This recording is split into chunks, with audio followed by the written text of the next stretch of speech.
So hello everyone and good evening सभी को।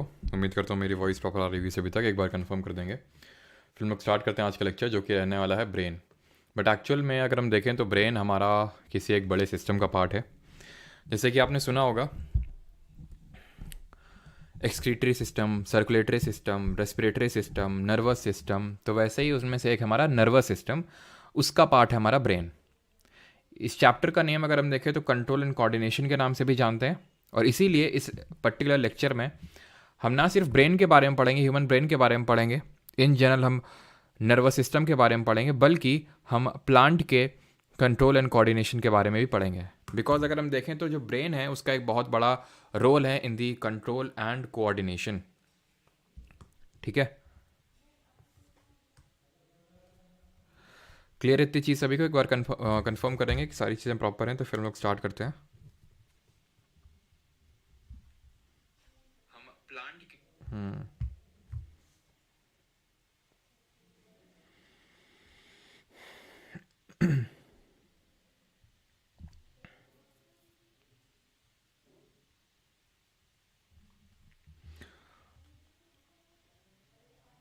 Okay, start करते हैं फिर। तो आज का जो हमारा टॉपिक है, ठीक है, ब्रेन तो हम पढ़ेंगे। ब्रेन एक हम बोल सकते हैं मेन पार्ट। एक सेकेंड, वॉइस तो आज काफ़ी कम आ रही होगी नहीं? ठीक है, तो ब्रेन तो जस्ट एक पार्ट है हमारा इस टॉपिक का, बट मेन जो हम पढ़ेंगे that will be about nervous system के बारे में पढ़ेंगे। नर्वस सिस्टम को हिंदी में बोलते हैं तंत्रिका तंत्र। ठीक है, अब ये जो तंत्रिका तंत्र है, नर्वस सिस्टम है, इसको हम दो कैटेगरी में बांट सकते हैं। एक तो सेंट्रल नर्वस सिस्टम के बारे में पढ़ेंगे, central nervous system, in short CNS में बोल सकता हूं, एंड दूसरे को बोलते हैं पेरिफेरल नर्वस सिस्टम। हिंदी में अगर मैं बोलूं तो इसको बोलेंगे केंद्रीय तंत्रिका तंत्र, और इसको बोलेंगे परिधीय तंत्रिका तंत्र। जो सेंट्रल नर्वस सिस्टम है, हम दो चीज़ें पढ़ते हैं इसमें। एक तो होता है हमारा ब्रेन, ठीक है, जो ब्रेन, ये टॉपिक यहाँ पे मैंने रखा ब्रेन, ठीक है, एंड दूसरा होता है इसका पार्ट स्पाइनल कॉर्ड, जिसको हम बोलते हैं रीढ़ की हड्डी। पेरिफेरल नर्वस सिस्टम में अगर बात करें तो जितनी भी हमारी नर्व्स होती हैं, जितनी भी हमारी नर्व सेल्स होती हैं, वो इसका पार्ट होती हैं। अब ये नर्व सेल्स क्या होती हैं? तो एक्चुअल में जो हमारा ब्रेन है, जो हमारा स्पाइनल कॉर्ड है, जो रीढ़ की हड्डी है, से बहुत सारी इस तरह से ऐसे वायर टाइप स्ट्रक्चर निकले हुए, जिनको हम नर्व्स बोलते हैं। ये नर्व्स क्या करती हैं? ये नर्व्स इंफॉर्मेशन लेने और देने का काम करती हैं। एक्चुअल में हम, आपका पहला क्वेश्चन ये होना चाहिए था कि नर्वस सिस्टम पढ़ क्यों रहा है, इसका फंक्शन क्या होता है। ठीक है, अगर हम बात करते हैं सर्कुलेटरी सिस्टम, तो उसमें हम मेनली हार्ट के बारे में पढ़ते हैं, और उसमें वो ब्लड को सर्कुलेट करने का काम करता है। उसी तरह अगर हम नर्वस सिस्टम की बात करें तो इसका काम सिर्फ इतना है, सिर्फ इतना ही है, लेकिन सबसे इंपॉर्टेंट इसी का ही है, एंड दैट इज कि बॉडी से जो भी इंफॉर्मेशन मिल रही है, अब बॉडी में हमारे 5 सेंसरी ऑर्गन्स हैं। ठीक है, 5 सेंसरी ऑर्गन्स हैं, उनके बारे में भी अभी हम पढ़ने वाले हैं, जैसे कि टेस्ट हो गया, टच हो गया, फील हो गया, साइट हो गया, हियरिंग हो गया। ये सब हमारे 5 सेंसर्स होते हैं, जिनके थ्रू स्मेल हो गया, जिसके थ्रू हम पता लगा पाते हैं, इनपुट ले पाते हैं। तो ये हमारे इनपुट डिवाइसेस हो गए, जैसे आप कंप्यूटर में पढ़ते हो keyboard, mouse, joystick, these are kind of input devices. तो उसी तरह से तो ये बॉडी से, या फिर बॉडी के जो सेंसरी ऑर्गन्स हैं उनसे, जो 5 सेंसरी ऑर्गन्स हैं उनसे इंफॉर्मेशन लेंगे, देंगे ब्रेन को, और ब्रेन जो है उस पर रिएक्ट करेगा, और बॉडी उस हिसाब से रिएक्ट करेगी। जैसे फॉर एग्जांपल, अगर आप जो है आप गए बाहर की, ठीक है, बाहर गए आप, ठीक है, और आपको कोई दिख गया, दिल की धड़कनें तेज आपकी, है कि नहीं? दिल की धड़कनें तेज और एकदम चेहरा लाल, गुलाबी गुलाबी लेकिन फिर साइड में आपने देखा कि इनके फादर भी साथ में, इनका भाई भी साथ में। अब जो है गुलाबी से पीला हो जाएगा आपका येलो फेस और अब आप अलग तरह से रिएक्ट करेंगे। क्यों? क्योंकि आपकी आंख ने अब जो भी सिग्नल भेजा, उसके हिसाब से आपके ब्रेन में जो इन्फॉर्मेशन स्टोर्ड है, उस हिसाब से फिर आपने रिएक्ट किया। ब्रेन में भाई ये इन्फॉर्मेशन स्टोर्ड है कि भाई डेंजर है ये तो ये डेंजर है, ठीक है। तो आपने जब पहले सिर्फ एक पर्सन को देखा तो आपके मन में अलग तरह का ख्याल आया कि भाई साइड में ओयो है और ये सब चीज़ें ठीक है, तो आपके दिमाग में सारी चीज़ें चलने लगी कि कैसे आगे चीज़ें बढ़ाई जाएं, लेकिन फिर आपने ये चीज़ें देख ली तो फिर अलग तरह से आपका जो है आपका बॉडी का रिएक्शन हुआ। तो क्यों हुआ? क्योंकि आपके सेंसरी ऑर्गन से जो इन्फॉर्मेशन मिली ब्रेन को, फिर ब्रेन ने आपको बताया कि अब कैसे रिएक्ट करना है। लेकिन पता है तुम्हें, स्पिरिचुअलिटी में एक इससे भी ऊपर चीज़ होती है कि you are not your brain, आप ब्रेन को कंट्रोल कर रहे हैं, है ना। जैसे कृष्ण जी अर्जुन जी को बोलते हैं कि वो जो घोड़े हैं, ये ब्रेन इज़ लाइक घोड़े, जो हमारे सेंसरी ऑर्गन्स हैं आर लाइक घोड़े, ठीक है, ये भागते हैं विषयों की ओर, ये विषय हैं ये विषय हैं। तो जो हमारे घोड़े हैं वो समझ रहे हैं किन घोड़ों की बात कर रहा हूँ मैं, तो ये यानी हमारे जो सेंसरी ऑर्गन्स हैं वो घोड़ों की तरह हैं, वो इसके पीछे भागेंगे, ठीक है। सेम हर चीज़ के लिए ट्रू है, ठीक है, मतलब मेल फीमेल सबके लिए ट्रू है, हर चीज़ के लिए ट्रू है। अब जैसे किसी को खाने को देखा उसने, तो उसका मतलब जो ये टंग है वो उसमें उसका कंट्रोल नहीं रह गया, ठीक है। तो वो आपके सेंसरी ऑर्गन्स भागेंगे, लेकिन आपको जो है सारथी बनना है अपने घोड़ों का, और अपने घोड़ों को वहाँ दौड़ाना है जहाँ आप चाहते हैं, आपका गोल है, ठीक है। तो ये कृष्ण जी ने अर्जुन जी को बोला था, ठीक है। तो ये घोड़े कौन है उनको देख लेते हैं। तो ये हैं वो 5 घोड़े। एक तो जो सुनता है, ठीक है, एक जो सुनाता है और मतलब टेस्ट करता है काफ़ी चीज़ों को, हैंड जो टच करता है, नोज़ जो स्मेल करता है, और आई जो देखती है, ठीक है। तो अब हम यहाँ पे देख लेते हैं कि भाई इनको एक्चुअल क्या होता है, इसमें रिसेप्टर्स होते हैं। तो किसको क्या रिसेप्टर्स, किस में कौन से रिसेप्टर्स होते हैं। जैसे कि हम आइज़ में अगर बात करें तो फोटो रिसेप्टर्स होते हैं, और ये गेस करना कोई बहुत डिफिकल्ट पार्ट नहीं, फोटो का मतलब ही लाइट होता है, तो इसमें फोटो रिसेप्टर्स होते हैं, ठीक है। इसमें जो आपका सुनने वाला पार्ट है, हियरिंग, इसमें आपके फोनो रिसेप्टर्स होंगे, फोनो रिसेप्टर्स होंगे, फ़ोन, ठीक है, फ़ोन से आप सुनते हैं, इस तरह से याद कर सकते हैं। स्मेल से अगर बात करें तो इसमें आपके होते हैं ऑल्फैक्टरी रिसेप्टर्स, ठीक है, ऑल्फैक्टरी। जो आपका टेस्ट होता है उसमें होते हैं गस्टेटरी, ठीक है, गस्टेटरी। एंड जो हैंड होता है इसमें होता है, इसको हम टैक्टाइल के नाम से भी जानते हैं, जिसको टच बोलते हैं, इसमें होते हैं हमारे थर्मो रिसेप्टर्स, ठीक है, थर्मो रिसेप्टर्स। इतनी चीज़ सभी को क्लियर। अभी मैंने आपको क्या बताया कि आज का जो हमारा टॉपिक है दैट वुड बी कि हम पढ़ेंगे नर्वस सिस्टम के बारे में, तंत्रिका तंत्र के बारे में, ठीक है। हम पढ़ेंगे तंत्रिका तंत्र के बारे में, और उसके 2 प्रकार होते हैं, सेंट्रल नर्वस सिस्टम और पेरिफेरल, यानी कि केंद्रीय तंत्रिका तंत्र और परिधीय तंत्रिका तंत्र। सेंट्रल में हम 2 चीज़ों के बारे में पढ़ेंगे, brain and spinal cord. Actual में पढ़ेंगे एक ही के बारे में, मेन तो हमारा ब्रेन ही है, स्पाइनल कॉर्ड के बारे में सच कुछ नहीं पढ़ना है। एंड दूसरी हमारी पेरिफेरल नर्वस सिस्टम, जिसमें कि हमारी नर्व्स आती हैं। नर्व्स क्या होती है, मैंने होता है जो हमारा सिग्नल लेने देने का इन सब का काम रहता है, ठीक है। यहाँ तक किसी कोई डाउट तो नहीं है?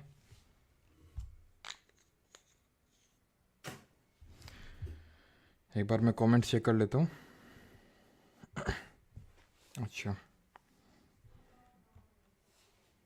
क्लास कब स्टार्ट हुई? बस अभी स्टार्ट हुई है, ठीक है। तो यहाँ पे आप देख सकते हैं ये हमारा ब्रेन है, this is our spinal cord, और स्पाइनल कॉर्ड को हम क्या बोलते हैं, कल पढ़े थे नोटोकॉर्ड, है ना। तो नोटोकॉर्ड जिनमें मिलता है जिस भी फाइलम में, तो उस फाइलम को हम किस नाम से जानते हैं, कोई बताना चाहेगा? या फिर आईपीएल में कल पूरा दिमाग लगा हुआ था, तो नर्व्स, ठीक है, ये नर्व्स निकलती हैं ऐसे। क्लियर इतनी चीज़ सभी को? यहाँ तक आगे बढ़ा जाए तो हम पढ़ेंगे ह्यूमन ब्रेन के बारे में, ठीक है। क्योंकि हमने अभी पढ़ा 2 पार्ट होते हैं नर्वस सिस्टम के, सेंट्रल पेरिफेरल, उसमें सेंट्रल के 2 पार्ट, ब्रेन स्पाइनल कॉर्ड। तो हमें ये 3 पार्ट निकाले ना, हमें इसमें सिर्फ ब्रेन के बारे में पढ़ना है, ठीक है, सिर्फ और सिर्फ ब्रेन के बारे में पढ़ना है यहाँ पे हमें। तो ब्रेन में आते हैं। अब ब्रेन की अगर हम बात करें तो ब्रेन में इतना तो सबको पता होगा कि ऊपर जो है इसके 2 पार्ट अगेन हम बोल सकते हैं। एक तो जो कठोर हिस्सा है ऊपर हमें दिखता है एकदम हार्ड, और ये पहले आंसर देता हूँ मैं, नहीं तो मेरी दिमाग जो है शांत रहेगा। ये नोटोकॉर्ड जो है आपको देखने को मिलता है, उनको बोलते हैं कोर डेटा, ये चुरा ले गए थे डेटा को, चोर डेटा है ये, ठीक है। चलो, तो ये नोटोकॉर्ड होते हैं हमारे, जिसमें कि हमारे वर्टिब्रेट्स आते हैं। वर्टिब्रेट्स क्या होते हैं? वर्टिब्रेट्स वो होते हैं जिनमें स्पाइनल कॉर्ड होती है, और इनवर्टिब्रेट्स वो होते हैं जिनमें स्पाइनल कॉर्ड नहीं होती है, ठीक है। तो ह्यूमन ब्रेन की अगर हम बात करें तो सॉलिड पार्ट होगा ऊपर, खोपड़ा जिसको बोलते हैं, कपार जिसको बोलते हैं हमारे गाँव में, कपार, ठीक है। तो वो होता है, उसमें स्कल होती है, वो जो बोन होती है ना, वो स्कल होती है। वो बोन होती क्यों है? वो जो स्कल है ये होती इसलिए सो दैट ये जो सॉफ्ट पार्ट है, ये जो ब्रेन का सॉफ्ट पार्ट है, इसको प्रोटेक्ट किया जा सके। अब ये जो स्कल है, स्कल में ये क्या है? बोन्स है, ये क्या? हड्डी है, हड्डियों का पूरा ढांचा है। इसमें टोटल 22 हड्डियाँ आती हैं, 22 बोन्स आती हैं। 14 होती हैं आपकी फेसियल, जो फेस में होंगी, यानी चेहरे की हड्डियाँ। और इसमें से जो 8 हड्डियाँ होती हैं वो होती हैं आपकी क्रेनियल, जिनको बोलते हैं कपाल की हड्डियाँ, ठीक है, क्रेनियल, फेसियल एंड क्रेनियल। अभी फेसियल क्रेनियल का मतलब है क्या, तो ये भाई फेसियल बोन्स है, जैसे आपकी जॉ बोन हो गई, आपकी नोज़ में, आपकी आईज़ में, ठीक है। तो ये सारा जितना फेस में आपका पूरा बोन है ना, ये आप देख लो, नेजल में 2, लैक्रिमल में यानी आँख वाले में है ना, लैक्रिमल ग्लैंड से तुम्हारे आंसू रिलीज करते हैं, ग्लैंड के बारे में आज हम लोग पढ़ेंगे, है ना, ठीक है। प्लांट हार्मोन के बारे में पढ़ेंगे, बड़ा मजा आएगा। आपका पैलेंटीन, जिगोनाटिक, वोमर, ये सब आपके क्या होते हैं, आपको ये याद करने की जरूरत नहीं है, ठीक है, कितने में कितनी होती है, बस इतना याद रखो। 14 फेशियल होती हैं और 8 यहाँ पे क्रेनियल होंगी। क्रेनियल मतलब कपाल की, मतलब कि जो सिर के ऊपर वाला भाग है वहाँ पे जो आपको देखने को मिलेगा उसको बोलते हैं कपाल की हड्डियाँ, ठीक है। अब सॉफ्ट पार्ट पे आ जाते हैं। अब सॉफ्ट पार्ट पे जब हम आएंगे ना, तो यहाँ पे हमें पता है क्या देखने को मिलेगी, ये जो हमारा सॉफ्ट पार्ट है ये बड़ा फैटी है, फैट का बना हुआ है, मतलब बहुत ज़्यादा फैटी है ये जो हमारा ब्रेन होता है। तो ये जो आप ये लेयर देख पा रहे हो ना, जो मैं रेड से बना रहा हूँ, ये वाली ब्रेन, इसको, इस लेयर को बोलते हैं मेनिंजिस। क्या बोलते हैं इसको, मेनिंजिस, मेनिंजिस, ठीक है। ये आप ऊपर देख पा रहे हैं स्कल है, स्कल, ठीक है, और ये आप देख पा रहे हैं मेनिंजिस। अब मेनिंजिस का जो ऊपर वाला भाग है यहाँ पे आपको देखने को मिलेगा ड्यूरा मैटर, यानी कि मेनिंजिस और स्कल के बीच में ये एक तरह का आपको देखने को मिलेगा जिसको बोलते हैं ड्यूरा मैटर। वैसे ये भी होता है, एरेक्नॉइड भी होता है, पिया मैटर भी होता है, लेकिन वो आपको याद करने को इतनी ज़्यादा ज़रूरत है नहीं। ये सब आपको देखने को मिलेंगे किसके ऊपर, मेनिंजिस के ऊपर।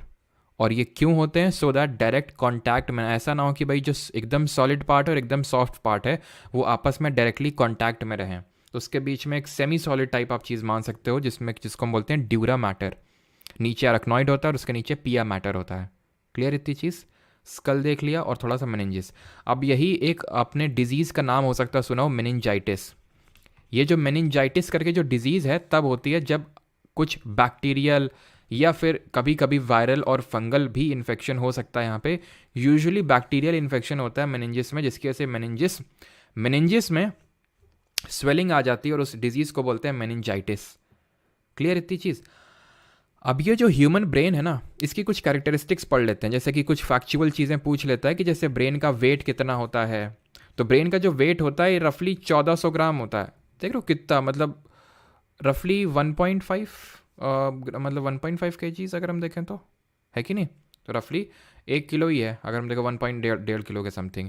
यानी कि अगर हम ह्यूमन बॉडी से अगर कैलकुलेट करें तो रफली आपका पता है ये 2% के समथिंग आता है, ठीक है, 2% के समथिंग। जैसे कि फॉर एग्जांपल एक एवरेज का अगर हम बात करें तो 70 किलो का एक एवरेज अडल्ट का वेट होता है, 70 किलो का।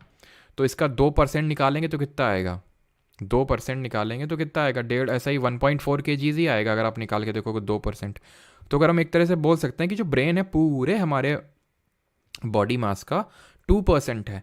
And you would be surprise to know ये मेल्स में होता है, मतलब ये चीज़ सरप्राइज नहीं है जो भी मैं बताऊँगा, ठीक है। और ये फीमेल्स में होता है 1300 ग्राम, मतलब थोड़ा सा कम होता है। अब मुझे पता है तुम लोग किस तरह कमेंट करोगे, खासकर बॉयज़, लेकिन मैं बता दूं कि वो इन जनरल होता है। जैसे कि जो फीमेल्स होती हैं उनका वेट कम होता है, तो भाई वेट कम होता है तो फिर कहाँ से कम होता है, जैसे कि कुछ ग्राम हो गया, 100 ग्राम, या ब्रेन से कम हो गया, थोड़ा सा हार्ट से कम हो गया, मतलब डिफरेंट ऑर्गन का मिला मिला के थोड़ा थोड़ा थोड़ा थोड़ा थोड़ा ओवरऑल ये थोड़ा सा कम हो जाता है फीमेल्स का वेट, इसीलिए होता है वो, ठीक है। बाकी ऐसा नहीं होता कि मतलब कम दिमाग होता है और वो फिर स्कूटी से जाएंगे तो पैर लगाएंगी, ठीक है, वो सारी चीज़ें रिलेट नहीं करनी आपको, ठीक है। एंड जो एक, ये तो अडल्ट की बात हो रही है, ठीक है। वैसे अगर हम चाइल्ड की बात करेंगे तो रफली 300 ग्राम, 300 से 400 ग्राम ऐसा वेट होता है। सरप्राइजिंग बात यह है कि मैंने आपको पहले ही बताया था क्या, डीप ब्रीथ करने के लिए। क्यों, क्योंकि भले ये 2% ऑफ बॉडी वेट है लेकिन 20% ऑफ ऑक्सीजन एंड ग्लूकोज लेता है बॉडी का। जो भी आप खाते हैं तो ग्लूकोज उससे मिलता है और जो भी आप सांस लेते हैं, इनहेलेशन करते हैं, तो ऑक्सीजन मिलती है। तो 20% ब्रेन, तो इसीलिए अगर ऑक्सीजन सप्लाई ब्रेन अगर बॉडी में रुकेगी तो सबसे पहले brain is the organ which gets affected, क्योंकि 20% उसको चाहिए, मतलब 2% है बॉडी मास का लेकिन 20% चाहिए। तो इसीलिए इनहेलेशन करते रहें, ठीक है। मेरे लिए तो काफ़ी ज़्यादा ज़रूरी है, सो दैट मैं रिकॉल करता रहूँ चीज़ों को, है ना। क्यों, अभी आज इस लेक्चर में आपको पता चलेगा कि जो चीज़ें मेरे या फिर आपके दिमाग में स्टोर्ड हैं तो वो कहाँ पे स्टोर्ड हैं, वो आज आपको पता चलेगा, लेकिन कॉन्टिन्यूसली आप इनहेलेशन करते रहेंगे, ठीक है। मैं तो साथ साथ डीप इनहेलेशन नहीं कर सकता बिकॉज मुझे बोलना भी होता है, इसीलिए मैं डीप इनहेलेशन कर लेता हूँ बीच में। उससे अगर आपको थोड़ा वियर्ड लगता हो तो फिर लगता रहे, क्योंकि वही वो ज़रूरी है मेरे लिए, है ना। आपके लिए भी ज़रूरी है, लेकिन आप तो कर सकते हैं क्योंकि आपको तो कॉन्टिन्यूसली बोलना नहीं है ना। खैर, अभी आते हैं आगे। अब ये साइनैप्स क्या सर? साइनैप्स तुम्हें पता है क्या है? ये दो न्यूरॉन के बीच का गैप है। सर न्यूरॉन क्यों पढ़ रहे हैं? न्यूरॉन इसलिए पढ़ रहे हैं क्योंकि न्यूरॉन ये सेल है, एक हमने पढ़ा था, ये लॉन्गेस्ट सेल होती है ह्यूमन बॉडी में, सबसे लंबी है और मेल्स में सबसे बड़ी है। लॉन्गेस्ट सेल है in general in human body, और लार्जेस्ट है इन मेल। लार्जेस्ट है मेल में, क्योंकि ओवर और लार्जेस्ट तो ओवम होता है ना, जो कि फीमेल में है, मेल में तो होता नहीं है। तो फिर मेल में क्या होता है? न्यूरॉन होता है। और इन जनरल भी फीमेल्स और मेल दोनों में लॉन्गेस्ट लंबी न्यूरॉन होती है। ये जो आपका नर्वस सिस्टम है, पूरा नर्वस सिस्टम, वो न्यूरॉन सेल से ही बना हुआ है। न्यूरॉन सेल्स, अब इनकी खास बात पता है क्या होती है? वैसे हमने पढ़ा था सेल डिवाइड होता है सर, जैसे पुरानी सेल से नई सेल बन गई, पुरानी सेल से नई सेल बन गई। इनके साथ खासियत होती है पुरानी सेल से नई सेल नहीं बना पाती, एक बार बन गई तो बन गई। तभी किसी के ब्रेन में चोट लग जाती है, ब्रेन हैमरेज हो जाता है, कुछ भी होता है, तो वो परमानेंट वो हमेशा के लिए हो जाता है, वो ख़त्म, उसका मतलब मेमोरी ख़त्म हो जाएगा या फिर मूवमेंट। क्योंकि अभी हम देखेंगे ब्रेन के डिफरेंट पार्ट्स होते हैं, जो कोई मेमोरी के लिए रिस्पॉन्सिबल है, कोई मूवमेंट के लिए रिस्पॉन्सिबल है। तो जो भी पार्ट अफेक्ट हो गया सो हो गया, वो परमानेंट फिर हो जाता है वो इफेक्ट। ये होता है, न्यूरॉन सेल्स डिवाइड नहीं कर पाते हैं खुद को। तो ये एक बेसिक यूनिट हम बोल सकते हैं नर्वस सिस्टम की, तंत्रिका तंत्र की बेसिक यूनिट है। बेसिक यूनिट हमारे लाइफ की सेल है और ये एक टाइप की सेल ही है। इसका स्ट्रक्चर पढ़ा था कि डेंड्राइट, जो कि resembling like a branch of a tree, पेड़ की शाखा की तरह लग रहे हैं। देन सेल बॉडी, इसी को हम साइटोन के नाम से भी जानते हैं। देन ये न्यूक्लियस है। देन ये पूरी जो आपको, मतलब मैंने आपको इसको एक एनालॉजी ड्रॉ करी थी फ्रॉम अ प्लांट। तो प्लांट में ये डिफरेंट ब्रांचेस हो गई। ये प्लांट की हमारी वो जो है ना, वो क्या बोलते हैं उसको, ट्रंक, ठीक है, ट्रंक ये हो गया। एंड ये इसके नीचे जो गई, जो एक्सन टर्मिनल है, इसके रूट्स हो जाएंगे, ठीक है। अब यहाँ पे वहाँ पे जब हम लोग लेक्चर ले रहे थे सेल वाला, तो मैंने ये सारी चीज़ें आपको नहीं बताई थी, माइलिन शीथ और नोड ऑफ रैनवीर, थोड़ा समझ लो, इतना कुछ डीप वाली चीज़ नहीं है।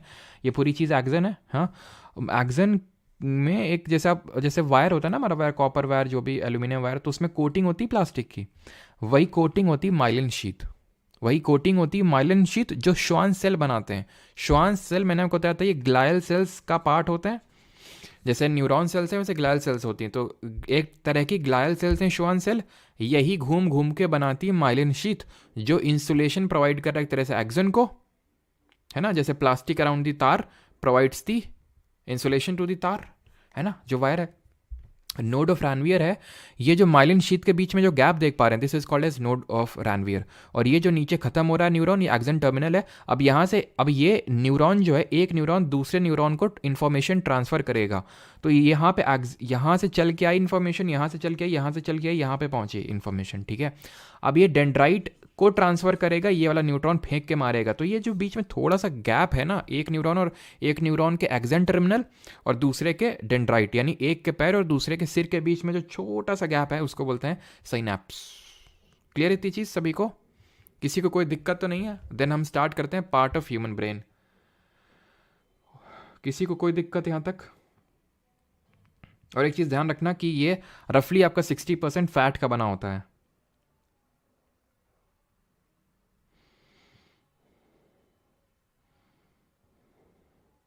सर आप स्मार्ट बोर्ड पे कब से स्टार्ट कीजिएगा? बस कल से। स्मार्ट बोर्ड पता है मैं जानबूझ के नहीं पढ़ाता हूँ। तुम लोग को साइंटिफिक रीज़न नहीं पता इसके पीछे का। साइंटिफिक रीज़न है, साइंटिफिक रीज़न ये है कि भाई अगर फॉर एग्जांपल आप उस चीज़ को ऑब्जर्व भी कर सकते हो, एंड इट इज़ ट्रू, ठीक है, मैं मजाक नहीं कर रहा हूँ, इट इज़ ट्रू ऑल्सो, कि जैसे कि जब आपको अगर मान लो कि कोई कुछ कह रहा है और उस पर एकदम फोकस करना है, तो उसकी तरफ देखिए मत। यूजुअली हम उल्टा समझते हैं कि भाई अगर मैं आँख से आँख मिला के तुमसे देख रहा हूँ, दैट मीन्स कि मैं तुम्हारी सारी चीज़ों को समझ रहा हूँ, but actual it is not true. अगर मैं तुम्हारे आँख से साइड या फिर आँख बंद कर लूँ और फिर तुम्हारी सिर्फ ऑडिटरी इन्फॉर्मेशन को लूँ, 5 सेंसरी इन्फॉर्मेशन है ना, यानी कि मैंने अब 5 सेंसरी इन्फॉर्मेशन पढ़ी थी, तो जो आपने साइट वाला है, आँख वाला, वो बंद कर दिया, फोटो रिसेप्टर्स को बंद कर दिया, तो वहाँ से तो कुछ इन्फॉर्मेशन आ ही नहीं रही। तो जो आ रही है वो ऑडिटरी के थ्रू आ रही है, ठीक है, ऑडिटरी ले रहे हैं आपके, और ये ब्रेन को पूरी इन्फॉर्मेशन वहाँ पे पहुँचाएंगे। लेकिन अगर आपने जितने ज़्यादा सेंसरी रिसेप्टर्स से काम करवाया, उतनी ही कम इन्फॉर्मेशन जाती है, ठीक है, तो बस इसीलिए मैं नहीं लेता हूँ, नहीं तो फिर लेने को तो मैं ले लूँ, सो दैट आप चीज़ें ज़्यादा सीखें।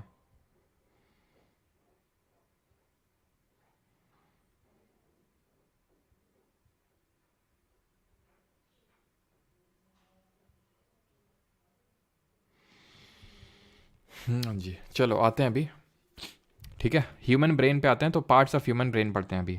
तो ह्यूमन ब्रेन को हम 3 पार्ट्स में सर डिवाइड करते हैं सरन मैम, ठीक है, 3 पार्ट में। एक तो आगे वाला, बीच वाला और पीछे वाला। आगे वाले को बोलते हैं फोर ब्रेन, अग्र मस्तिष्क। बीच वाले को बोलते हैं मिड ब्रेन, मध्य मस्तिष्क। और पीछे वाले को बोलते हैं हिंड ब्रेन, दैट इज पश्च मस्तिष्क। Fore brain, mid brain and hind brain, अग्र मध्य पश्च, ठीक है। अब हम क्या क्या पढ़ेंगे सर फोर ब्रेन में? फोर ब्रेन हम 3 इसके पार्ट्स पढ़ेंगे, 3 हिस्से होते हैं इसके। एक तो पढ़ेंगे सेरिब्रम, दूसरा होता है इसका थैलेमस, और दूसरा होता है hypothalamus. Thalamus and hypothalamus, clear इतनी चीज? फिर आएगा हमारा मिड ब्रेन। मिड ब्रेन का सच कोई हम पार्ट नहीं पढ़ेंगे, ठीक है, मिड ब्रेन।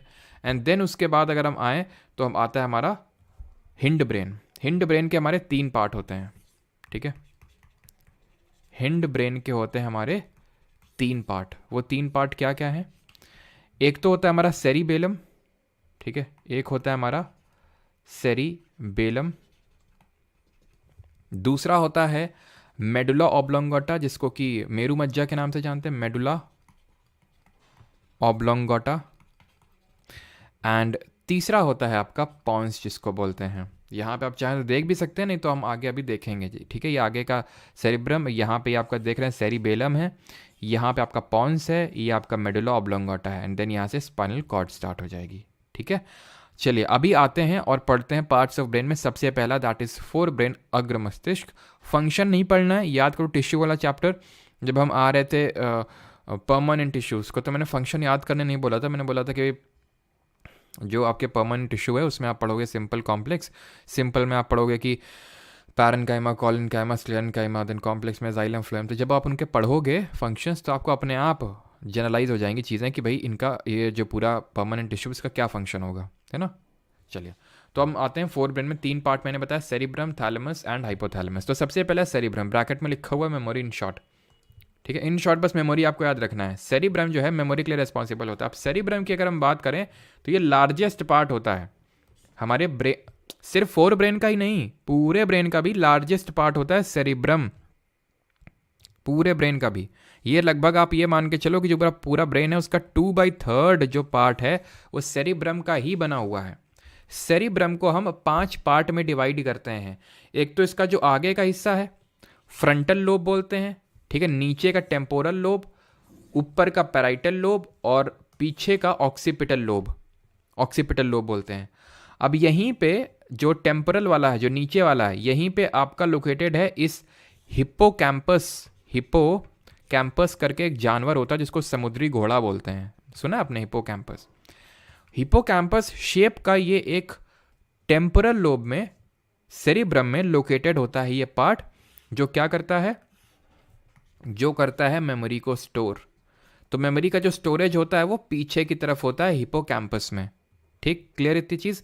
तो सेरिब्रम का मेन काम क्या होता है सर? ये पूरी तरह से मेमोरी के लिए रिस्पॉन्सिबल होता है कि आपको कितनी चीज़ें याद रहेंगी, कितनी नहीं याद रहेंगी, ये सारा कुछ डिटरमाइन करता है हमारा कौन?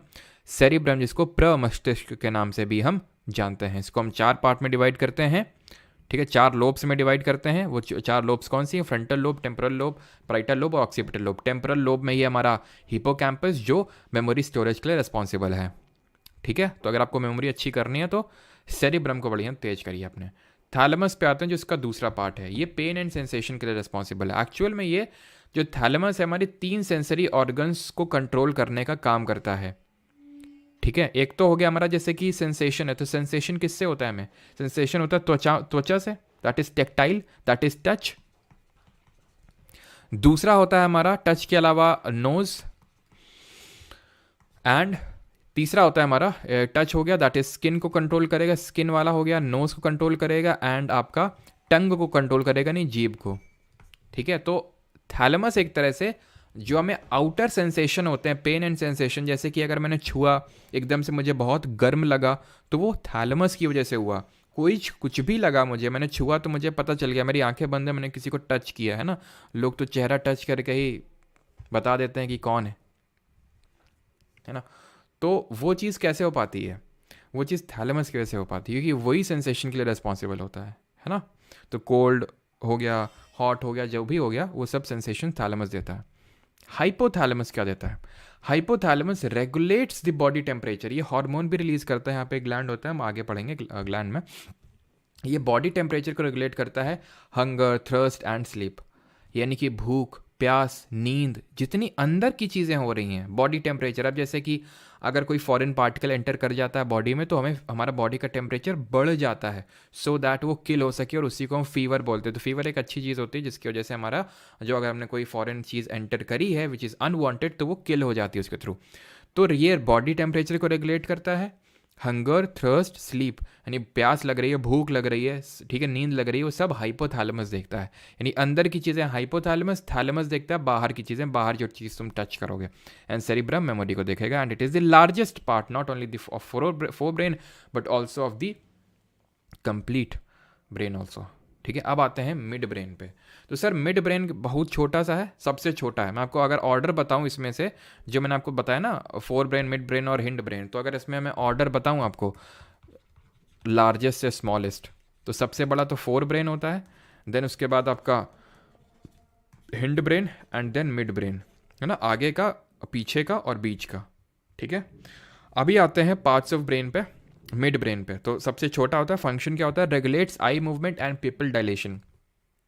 मतलब इसका ये है कि आई का मूवमेंट एंड पीपल डायलेशन, ये होता क्या है? फिजिक्स में आप पढ़ चुके हैं, फिजिक्स में याद करिए, मैंने आपको पढ़ाया था कि भाई जो हमारी पुतली होती है, आँख की जो पुतली होती है, पीपल, जिसको कि जो क्या कंट्रोल करता है? Amount of light entering into the eye, कितनी रोशनी अंदर जाएगी नहीं जाएगी, वो पीपल, पुतली कंट्रोल करती है, जिसकी डोर किसके हाथ में होती है? आइरिस के हाथ में होती है। और आइरिस ही हमारा कलर ऑफ द आई को डिटरमाइन करता है। ब्लू आई होगी, ब्राउन आई होगी, ब्लैक आई होगी, वो आइरिस से डिटरमाइन करता है, हमने देखा था, ठीक है। तो अब ये जो पीपल है, ये आपके विल से तो वो होगा नहीं कि भाई आप बोलोगे डायलेट हो जाओ, थोड़ा सा डायलेट हो जाओ तो डायलेट हो जाएगा, थोड़ा कॉन्ट्रैक्ट हो जाओ तो कॉन्ट्रैक्ट हो जाओ ना, अपने हिसाब से होगा। मिड ब्रेन कंट्रोल करता है उसको। Transmits information for vision and hearing, vision and hearing. Touch हो गया था, नोज हो गया था, टंग हो गया था, 3 सेंसरी ऑर्गन्स थैलेमस देख रहा है, बाकी के 2 मिड ब्रेन देख रहा है, विजन एंड हियरिंग। विजन में ही तो आपका ये eye movement and pupil dilation आता है। क्लियर इतनी चीज। अब आते हैं last part of the brain and that is hind brain, जिसको बोलते हैं पश्च मस्तिष्क। 3 पार्ट होते हैं sir, cerebellum, pons and medulla oblongata, जिसको कि हम मेरु मज्जा के नाम से भी जानते हैं। सेरिबेलम को सेरिबेलम बोलते हैं, पॉन्स को पॉन्स ही बोलते हैं, पॉन्स है सर वो, ठीक है। सेरिबेलम की अगर बात करें तो ये कंट्रोल करता है पॉस्चर एंड बैलेंस को। सिंपली अगर मैं आपको बताना चाहूँ तो भाई जो लोग पी लेते हैं बहुत ज़्यादा, तो उनका ये इफेक्ट हो जाता है, तो इसीलिए वो बैलेंस बना नहीं पाते और सुबह आपको नाली में मिलते हैं वो, ठीक है। तो और वो फिर उससे ये होता है कि क्योंकि सेरिबेलम रिस्पॉन्सिबल होता है पॉस्चर एंड बैलेंस के लिए, तो अगर आपने बहुत ज़्यादा पी ली तो फिर सेरिबेलम आपका इफेक्ट होता है, देन आप पॉस्चर एंड बैलेंस नहीं मेंटेन कर पाएंगे। क्वेश्चन भी पूछ लेता है कि अगर आपने अल्कोहल कंजम्पशन कर लिया तो अल्कोहल किस पार्ट ऑफ द ब्रेन को इफेक्ट करता है? तो सेरिबेलम को, which is a part of hind brain. अब सेरिबेलम जो है, इसको हम छोटा दिमाग भी बोलते हैं ना, एक आपने मूवी देखी होगी नाना पाटेकर की, उधर मत मारो पीछे मत मारो, छोटा दिमाग होता है। तो पीछे ये है, पीछे सेरिबेलम, जिसको छोटा दिमाग बोलते हैं। छोटा दिमाग इसलिए बोल देते हैं कि ब्रेन की तरह ही लगता है, ये थोड़ा ब्रेन की तरह ही इसका स्ट्रक्चर है, छोटा सा ब्रेन लगता है हमें, तो लिटिल छोटा दिमाग बोल देते हैं, लिटिल ब्रेन बोल देते हैं। दूसरा है हमारा, हाँ जी, पॉन्स, ये कनेक्ट करता है ब्रेन को स्पाइनल कॉर्ड से, बस इतना ही काम है ये पॉन्स है जो ब्रेन को कनेक्ट कर रहा है with the spinal cord. And तीसरा है मेडुला ऑब्लोंगेटा, मेरु मज्जा जिसको बोलते हैं, ये रहा मेरु मज्जा, ठीक है। लोकेशन से इंपॉर्टेंट, इसका फंक्शन है, क्या कंट्रोल करता है? ANS. What is this ANS? ANS is automatic nervous system, जो हमारे बॉडी में ऑटोमेटिक चीज़ें हो रही हैं, ठीक है, उसको हम बोलते हैं ऑटोमेटिक नर्वस सिस्टम।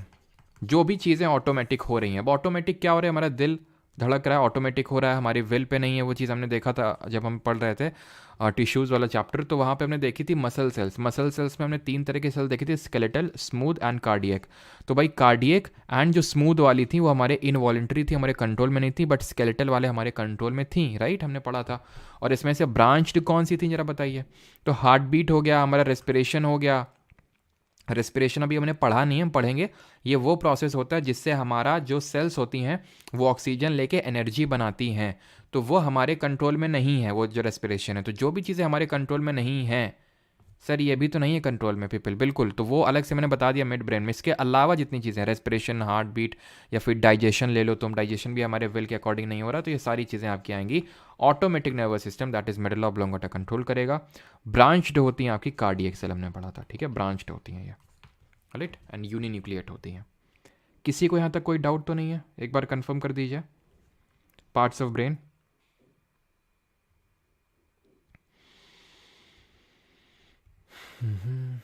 खत्म हो गया हमारा ब्रेन। अब आते हैं प्लांट हार्मोन्स पे। आरसीबी विन नेक्स्ट मैच, यहाँ लड़े पड़े हैं, आरसीबी विन नेक्स्ट मैच, और आरसीबी किंग है, ये है वो है, बिल्कुल स्नीजिंग, कफिंग, जो चीज़ें हमारे कंट्रोल में नहीं है, है ना। अच्छा एक चीज़ आपसे पूछते हैं, रोहित फर्स्ट डे है क्या? प्लेलिस्ट आपको मिल जाएगी, वैसे ये बैच की वीडियोस हैं, ठीक है। चलिए, तो एक चीज़ जो मुझे आपसे यहाँ पे डिस्कस करनी थी, यहाँ पे कहाँ गया वो फिगर, ये रहा वो फिगर।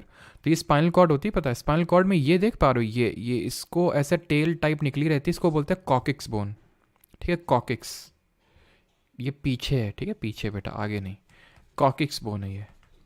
अब ये जो कॉकिक्स है ना, इसको टेल बोन के नाम से जानते हैं, और ये माना जाता है, माना क्या जाता है ही एक्चुअल में, कि भाई हम पहले एप्स थे, है ना, बंदर थे, तो बंदरों की पूंछ होती है, तो वही पूंछ अब छोटी हो गई है, वो वही पूछ के हम इवॉल्व कर गए ह्यूमंस, हम होमोसेपियंस थे, वी वर होमोसेपियंस, है ना, हम इस जीनस और इस स्पीशीज से बिलोंग करते हैं, ठीक है। तो ये जो पर्टिकुलर हैं, अगर हम बात करें, तो टेल जो है अब नहीं रही है, टेल इवॉल्व हो गई हमारी, ठीक है। अब ये टेल, ये एक्चुअल में वो टेल का ही जरा सा पार्ट है, कॉकिक्स बोन। इनको हम, ये हमारे क्या किसी काम की है? नहीं, बिल्कुल काम की नहीं है। तो इसलिए ऐसे जो बॉडी पार्ट्स होते हैं जो किसी काम के नहीं होते हैं, उनको बोलते हैं वेस्टिजियल ऑर्गन्स, जो किसी का कुछ काम नहीं उनका, उनको बोलते हैं वेस्टिजियल ऑर्गन्स, दैट इज ये रेमनेंट्स हैं। रेमनेंट्स का मतलब है किसी काम के नहीं है ये, ठीक। इसके अलावा जैसे कि हमारे कान, आपने देखा होगा कान में बाली पहनते हैं, ठीक है, ये पिन्ना बोलते हैं इसको, पिन्ना भी आपका वेस्टिजियल ऑर्गन है, सर उसमें तो बाली पहनते हैं, अरे वो ऐसे थोड़ी ना, बाली नहीं पहनोगे तो कुछ हो जाएगा, ठीक है। तो ये आपका वही है, पिन्ना बोलते हैं इसको। आपका जी, आपकी जो अक्कल डाल होती है, विजडम टीथ इसको बोलते हैं, ये भी आपका वेस्टिजियल ऑर्गन है, इसका भी उस सच को बहुत सबसे अंदर होता है, इसका भी उतना कोई पार्ट नहीं। तो वेस्टिजियल ऑर्गन्स, ध्यान रखना कि वेस्टिजियल ऑर्गन्स को हम किस नाम से, मतलब क्या है ये, मतलब विजडम टीथ है, टेल बोन है, और पिन्ना है, ये हमारे होते हैं, ठीक है, क्लियर है।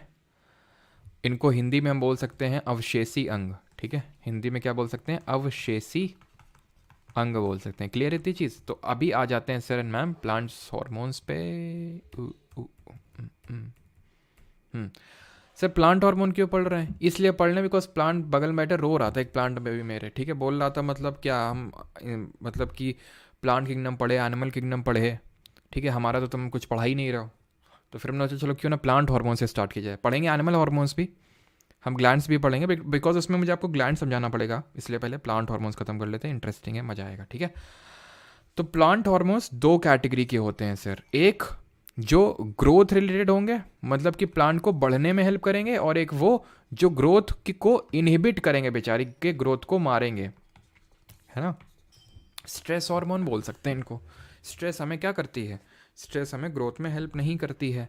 तो प्लांट हार्मोन में सबसे पहला हार्मोन देखेंगे ऑक्सिन, इसको ग्रोथ हार्मोन है, and it is involve in the phototropism. Phototropism में इन्वॉल्व होता है ये। अब कैसे होता है ये मैं आपको समझाता हूँ, वैसे फोटोट्रोपिज्म हम आगे पढ़ेंगे। अब एक्चुअल में ऐसे इन्वॉल्व होता है, देखिए जो ऑक्सिन होता है ना, ये आपको टिप्स में देखने को मिलेगा। कहाँ पे देखने को मिलेगा सर? टिप्स में। जैसे कि आपको याद हो जब टिश्यूज़ पढ़ रहे थे तो वहाँ देखे थे मेरिस्टेमेटिक टिश्यूज़, विभज्योतक ऊतक प्लांट्स में। तो फिर वहाँ पढ़ाया था मैंने एपिकल, इंटरकैलरी, लेटरल पढ़ाया था। तो एपिकल कहाँ था? Tips of roots and shoots पे थे, तो वही वैसे ही ये टिप्स में होंगे। तो ये हॉर्मोन्स हैं जो प्लांट की ग्रोथ में हेल्प करते हैं। अब ये जो ऑक्सिन है ना, इसकी आदत होती है कि ये लाइट से दूर भागता है। तो ये जैसे मान लो कि ये है हमारा सन, तो लाइट का सोर्स होता है इनके लिए, तो ये लाइट है। तो ऑक्सीजन बोलेंगे भागो भागो भागो, पीछे की ओर भागो, जहाँ पे डार्कनेस है तो सब सारे पीछे की ओर भाग जाएंगे। तो खुद ही सोचो, ये जो टिप है, अब यहाँ पे सारे अब क्या आ गए? ऑक्सीजन हार्मोन सारे तो यहाँ आ गए। तो ग्रोथ इस साइड ज़्यादा होगी, इस साइड ज़्यादा नहीं होगी।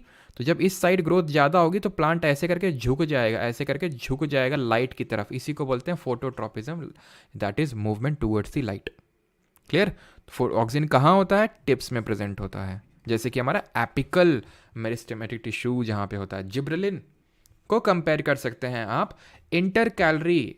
अगर देखिए सारी चीज़ें कनेक्टेड है, अगर आपने पीछे के लेक्चर नहीं लिए तो फिर आप बोलोगे इंटर कैलोरी क्या होता है, लिया है तो फिर आपके लिए कोई दिक्कत नहीं है। तो इंटर कैलोरी देखा था, इंटर कैलोरी नोट्स बीच बीच में प्रेजेंट है भाई। अगर बकरी आई खा गई ऊपर वाला, एपिकल नहीं रहा, तो इंटर कैलोरी तो ग्रोथ करवा देगा। तो वैसे ही जिब्रेलिन टाइप समझ सकते हो, बीच बीच में होता है, बीच बीच में। ये मतलब स्टेम में होता है सर, स्टेम में होता है ये प्रेजेंट। वो टिप्स में होता है, स्टेम में होता है। जैसे कि मान लो ये एक तना, ये एक मतलब नोड्स मान लेते हैं। मान लो मैंने 2 पॉइंट मार्क कर दिए स्टेम में, तने में।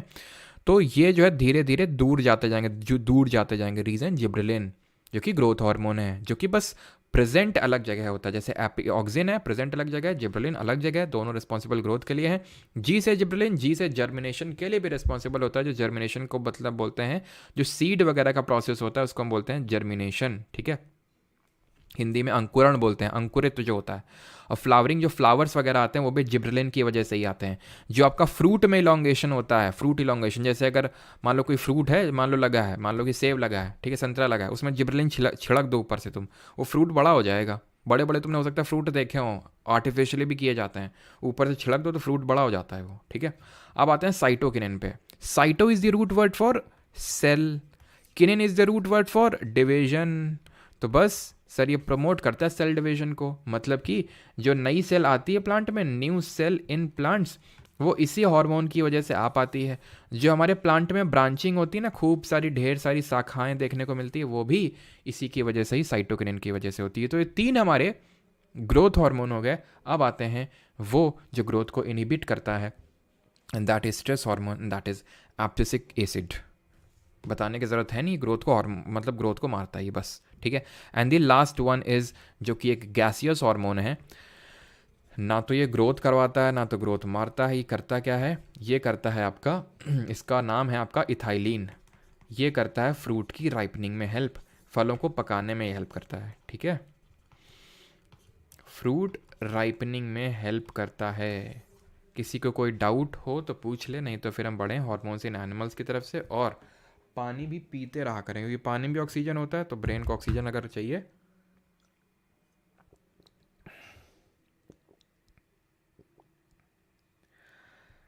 मुशराफ हुसैन पूछ रहे हैं मेडुला ऑब्लोंगोटा एंड मिड ब्रेन के फंक्शन का डिफरेंस क्या है? मेडुला ऑब्लोंगोटा सारे एएनएस को कंट्रोल करता है, एक्सक्लूडिंग प्यूपिल का जो साइज वगैरह होता है, वो मिड ब्रेन का फंक्शन होता है। क्योंकि वो ऑडिटरी और सेंसरी चीज़ों के लिए रिस्पॉन्सिबल, ऑडिटरी और विजन के लिए रिस्पॉन्सिबल होता है, सुनते हैं और जो देखते हैं, उसको छोड़ के हार्ट बीट, रेस्पिरेशन, डाइजेशन, सब कुछ वो हमारा देखता है मेडुला ऑब्लोंगोटा।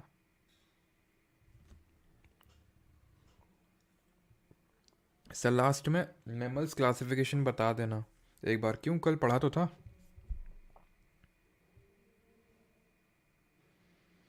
सर ब्रेन बड़ा छोटा था, बहुत जल्दी खत्म हुए।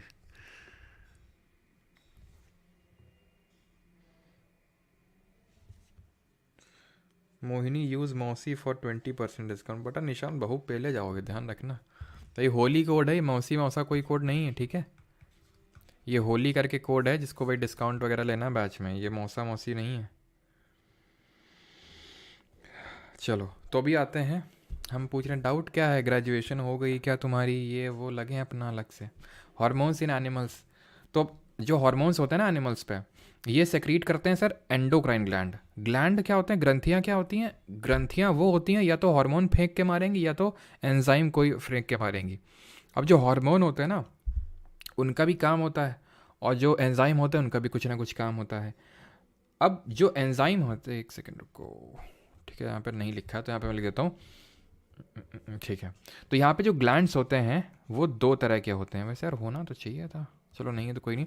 ग्लैंड्स आपके दो तरह के होते हैं, एक एक्सोक्राइन और दूसरे एंडोक्राइन। एंडोक्राइन को बोलते हैं अंतःस्रावी और एक्सोक्राइन को बोलते हैं बाह्यस्रावी। अब जो एक्सोक्राइन ग्लैंड होते हैं ना, ये आपके रिलीज करते हैं एंजाइम, ये रिलीज करते हैं hormone.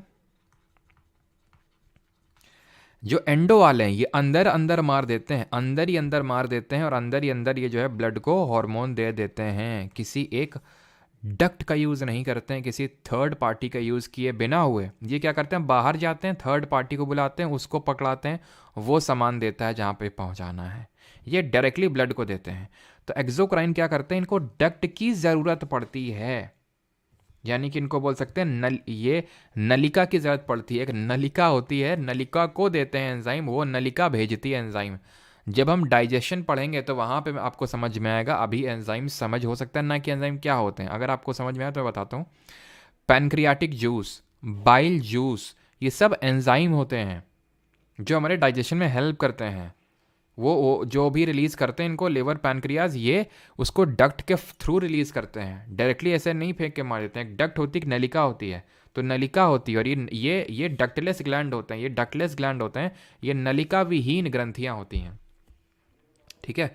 They secrete the hormone directly into the blood. Example छोड़ो, अभी आते हैं एक एक एंडोक्राइन ग्लैंड पे। तो ये क्या, फिर से रिपीट करते हैं, एंडोक्राइन, हम हार्मोन पढ़ रहे हैं और हार्मोन को सिर्फ एंडोक्राइन ग्लैंड ही रिलीज करते हैं।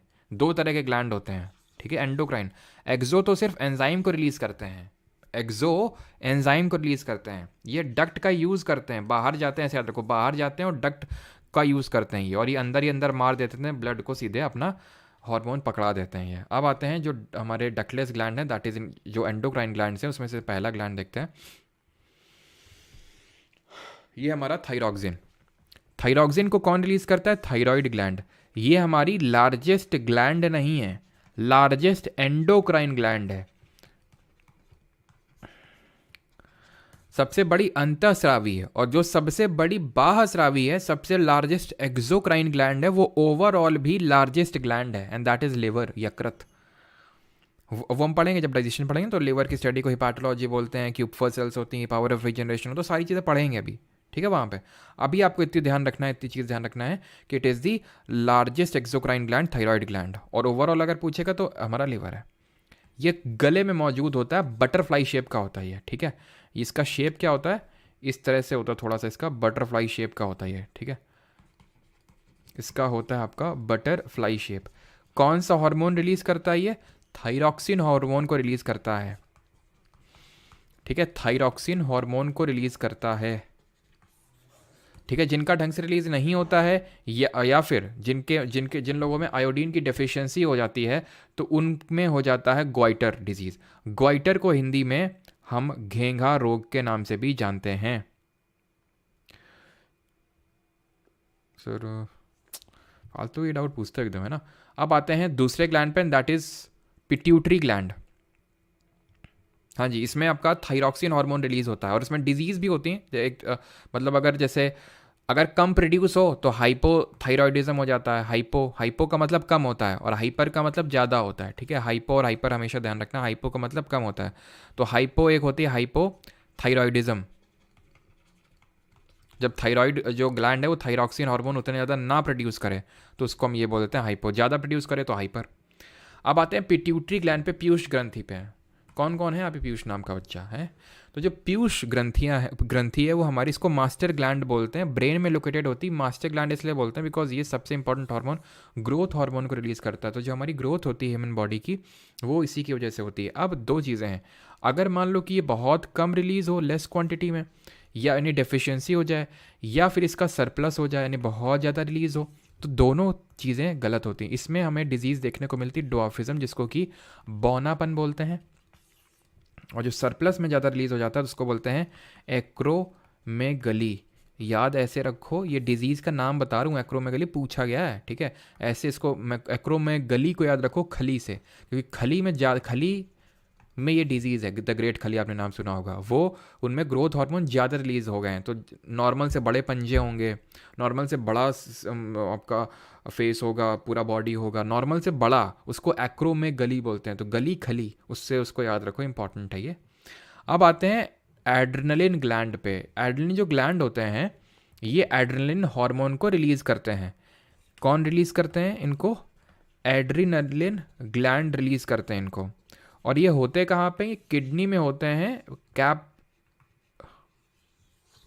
कैप साइज के स्ट्रक्चर के होते हैं, ऊपर होते हैं ये, और यही रिलीज़ करते हैं एड्रेनलिन ग्लैंड। ये रेगुलेट करते हैं ब्लड प्रेशर, हार्ट बीट, इनको इसीलिए हम फ्लाइट और फाइट हार्मोन के नाम से भी जानते हैं, यानी कि लड़ो या तो मरो हार्मोन के नाम से जानते हैं। क्योंकि फॉर एग्जांपल मान लो कि आपने देखा, ठीक है, ला ला ला ला ला हुआ हार्ट बीट बढ़ी, अगेन आपने इनके फादर को देखा साइड में, अगेन फ्लाइट और फाइट, बेटा भाग लो, या तो लड़ो या तो भाग लो, लड़ने की हिम्मत तो है नहीं तो भाग लो अब तुम। तो ये है आपका एड्रेनलिन ग्लैंड, दोनों केस में रिलीज़ हुआ, जब लाला लाला हुआ और जब भागने की बारी आई, तो दोनों में रिलीज़ हुआ। आप मान लो कि रात को एकदम, रात में जो है, रात के 2 बज रहे हैं, ठीक है, आप अभी जा रहे हैं, आपको मान लो हो सकता है कि बहुत ज़ोर से लगी है, तो आप जा रहे हैं एकदम पूरी नींद में, फुल नींद में, ठीक है, एकदम से आपको कुछ दिख जाए, आपकी ऐसी तैसी हो जाएगी, है ना। तो वहाँ पे एड्रेनलिन हार्मोन रिलीज़ होगा, फ्लाइट और फाइट। ऐसी केस में तुम क्या करोगे बताओ? आगे बढ़ोगे या बेड की तरफ जाओगे, बताओ जल्दी से। तो लोकेटेड अबव किडनीज, फ्लाइट और फाइट बोलते हैं। एंड इसके डेफिशिएंसी से एक डिजीज़ होती है, वो इंपॉर्टेंट है, वो डेफिशिएंसी से डिजीज़ होती है एडिसन्स डिजीज़। एडिसन्स डिजीज़ याद रखना, ए से एड्रेनलिन और ए से एडिसन, ठीक। अब आते हैं इंसुलिन पे। इंसुलिन को कौन रिलीज़ करता है? पैनक्रियाज रिलीज़ करता है, जिनको हम पैनक्रियाटिक ग्लैंड्स के नाम से जानते हैं, अग्नाशय के नाम से जानते हैं। हमारी दूसरी सबसे बड़ी ग्रंथ होती है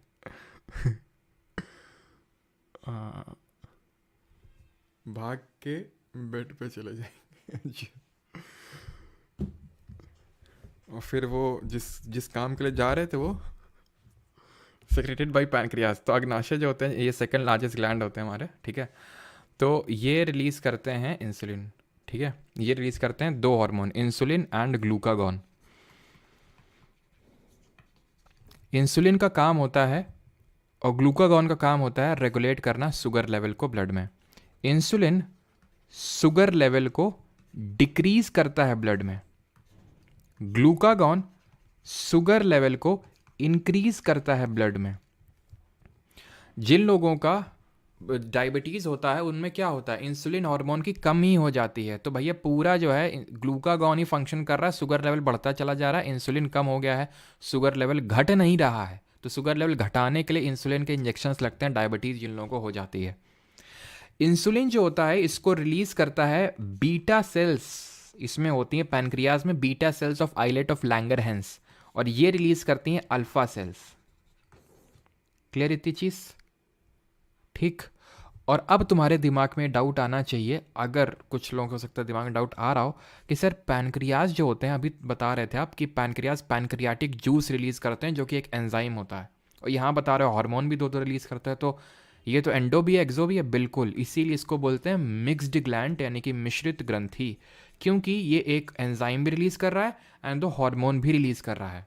एंड एक चीज़ और, यहाँ पे जो हमने पढ़ा था पिट्यूटरी ग्लैंड, ये आपका एक हार्मोन रिलीज करता है जिसको बोलते हैं anti diuretic hormone, diuretic hormone, in short ADH के नाम से भी जानते हैं, ADH। इसी को ही हम वैसोप्रेसिन के नाम से भी जानते हैं, वैसोप्रेसिन। और इसका काम ये होता है, it helps kidney to control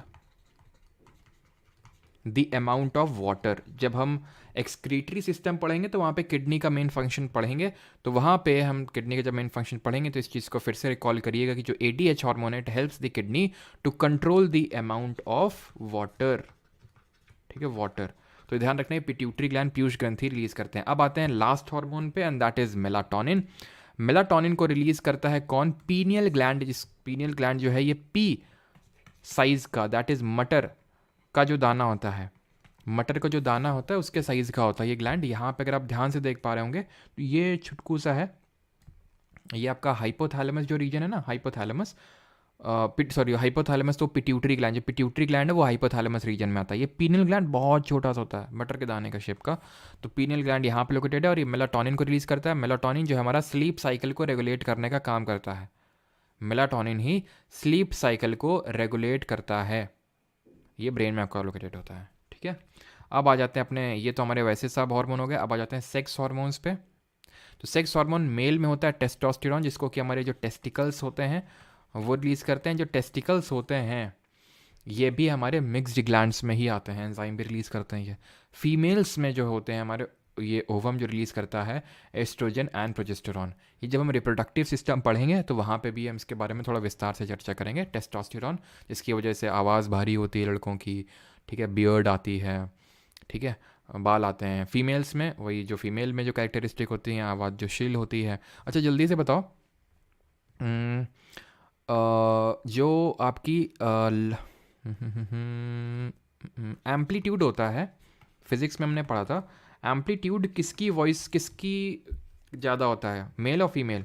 and frequency किसका ज़्यादा होता है, किसकी वॉइस का ज़्यादा होता है, मेल और फीमेल? देखते हैं आप लोगों ने फिजिक्स कितना रिवाइज किया है। ये हम लोगों ने साउंड वाले चैप्टर में पढ़ा था, अगर आपको याद आ रहा हो तो। एम्पलीट्यूड 20 रुपये भेजे शिवम ने। शिवम जी आपकी फरमाइश कुछ बताइए, पूरी करें फिर। एम्पलीट्यूड की अगर बात करें तो ये मेल्स में ज़्यादा होता है, एंड फ्रीक्वेंसी की अगर बात करें किस में ज़्यादा होती है, ये फीमेल्स में ज़्यादा होती है। ठीक है, फीमेल्स। नंबर ऑफ वाइब्रेशंस पर सेकंड को बोलते हैं frequency, with the SI unit क्या होती है? एम्पलीट्यूड। ये चीज़ होता है, एम्पलीट्यूड डिटरमाइन करता है लाउडनेस ऑफ द साउंड, ठीक है, एंड जो फ्रीक्वेंसी होती है ये डिटरमाइन करती है pitch of the sound. Frequency की यूनिट होती है सेकंड इनवर्स और hertz. Now the last topic for the day is this. सही है सभी का? अमित, सिंपा, प्रिया, फन वेंडर, फन वेंडर, सवंत, आरती, पिंकी, सबका सही है, साहिल। चलिए अब आते हैं प्लांट मूवमेंट पे। तो भाई हमने देखा ह्यूमंस का मूवमेंट, भाई सेरिबेलम रिस्पॉन्सिबल होता है इसके लिए। प्लांट मूवमेंट में भाई दो तरह के मूवमेंट होते हैं, एक वो मूवमेंट जो नॉट ग्रोथ, बस 5 मिनट का टॉपिक है, मुश्किल से 5 मिनट, ठीक है। प्लांट मूवमेंट वो मूवमेंट होते हैं जो एक तो जो नॉट ग्रोथ रिलेटेड होंगे, यानी कि उनका ग्रोथ से कोई लेना देना नहीं होगा, उनको नास्तिक मूवमेंट बोलेंगे। यानी कि नास्तिक हैं, ऐसे याद कर लो, नास्तिक लोग, ग्रोथ से उनका कोई लेना देना नहीं होता, भगवान पे विश्वास ही नहीं रखते नास्तिक। एग्जाम्पल है thigmonastic movement. It is a movement in response to touch. छुई मुई का पेड़ देखा है तुमने, हो सकता है यूज़ भी किया हो। छुओगे मुरझा जाएंगी पत्तियाँ, क्या उससे उसकी ग्रोथ हो गई? क्या नहीं हुई। मूवमेंट हुआ क्या? हाँ हुआ। तो क्योंकि मूवमेंट हुआ तो मूवमेंट तो हुआ, ठीक है, मूवमेंट। क्योंकि ग्रोथ नहीं हुई तो नास्तिक मूवमेंट। और ऐसा जो मूवमेंट होता है जो टच की वजह से हो उसको थिग्मोनास्टिक मूवमेंट बोलते हैं, ध्यान रखना। अब आते हैं वो मूवमेंट जिससे कि ग्रोथ होती है, that is growth related movement, trophic movement बोलते हैं। 3 वजह से ग्रोथ हो सकती है। फोटोट्रॉफिक यानी कि लाइट की वजह से, growth in response to light. Gravity की वजह से, ठीक है, तो जियोट्रॉपिक मूवमेंट। और अगर केमिकल्स की वजह से हो रही है तो उसको कीमोट्रॉपिक बोलेंगे। अब जो मूवमेंट है सर एंड मैम, वो या तो उस पर्टिकुलर, जैसे लाइट की वजह से हो रहा, ग्रेविटी की वजह से हो रहा, केमिकल की वजह से हो रहा, और एक और होता है आपका हाइड्रोट्रोपिज्म, पानी की वजह से, ठीक है, हाइड्रोट्रोपिज्म, हाइड्रोटॉपिक मूवमेंट, पानी की वजह से। तो अगर लाइट की तरफ हो रहा है तो पॉजिटिव फोटोट्रॉपिक बोलेंगे, उसके अगेंस्ट हो रहा नेगेटिव। इसमें भी पॉजिटिव नेगेटिव, इसमें भी पॉजिटिव नेगेटिव, इसमें भी पॉजिटिव नेगेटिव। तो अब समझते हैं एक करके, ठीक है। हाइड्रोट्रॉपिज्म और कीटोट्रॉपिज्म यहाँ पे लिखा हुआ है। चलिए सबसे पहले हाइड्रोट्रॉपिज्म समझते हैं सर। तो हाइड्रोट्रॉपिज्म का मतलब है रिस्पॉन्स टू वाटर। पानी कहाँ होता है सर? नीचे होता है। अब यहाँ पे नीचे तो पानी होता है, ठीक है, तो जो पानी की तरफ मूव करेगा, भाई पानी पानी कहाँ हो तुम, पानी कहाँ हो तुम, तो उसको हम बोलेंगे वो पॉजिटिवली अट्रैक्टेड है टुवर्ड्स दी वाटर, तो that will be said to as positive hydrotropism. और जो उसके अगेंस्ट जाएगा कि चले जाओ मेरी नज़रों के सामने से, तो उसको हम बोलेंगे नेगेटिव हाइड्रोट्रॉपिज्म। जैसे कि यहाँ पे रूट्स की बात करें तो रूट्स तो चाहती हैं कि वो जितना जल्दी से जल्दी पानी के पास पहुँचे। तो ये देखो, अगर पानी नीचे था तो नीचे जा रही थी, पानी उधर गया तो पानी उधर भाग रही हैं। ये मूवमेंट करती हैं वाटर के रिस्पॉन्स में, वो पानी की तरफ जाना चाहती हैं। तो इसको बोलते हैं positive hydrotropism, that is roots grow straight towards the water. वहीं शूट की अगर बात करें तो ऊपर जा रही यानी कि पानी के अगेंस्ट जा रही है, नेगेटिव हाइड्रोट्रॉपिज्म। अभी आ जाते हैं फोटोट्रॉपिज्म पे। तो फोटोट्रॉपिज्म हमने पढ़ा था, फोटोट्रॉपिज्म में क्या होता है, जैसे लाइट आती है तो लाइट की तरफ हमारा मूवमेंट करता है। अब यहाँ पे आप देख पा रहे हो ऑक्सीजन कहाँ पे मूव करते हैं, अवे फ्रॉम द लाइट। जहाँ पे ऑक्सीजन होंगे वहाँ पे ज़्यादा ग्रोथ होगी। अब क्योंकि इस साइड ज़्यादा ग्रोथ हो गई तो पेड़ झुक गया इस तरफ, ये था पेड़, ये थे ऑक्सीजन, यहाँ से लाइट, ऑक्सीजन बोले चलो भैया उधर चलो डार्क साइड में, यहाँ पे ज़्यादा हुई ग्रोथ, झुक गया। किसकी तरफ झुका, लाइट की तरफ झुका। तो क्या हुआ, क्या हुआ, पॉजिटिव फोटोट्रॉपिज्म, फोटोट्रॉपिज्म। और अगर ये अगेंस्ट हो, अगेंस्ट किसका होगा, इनका, जड़ों का।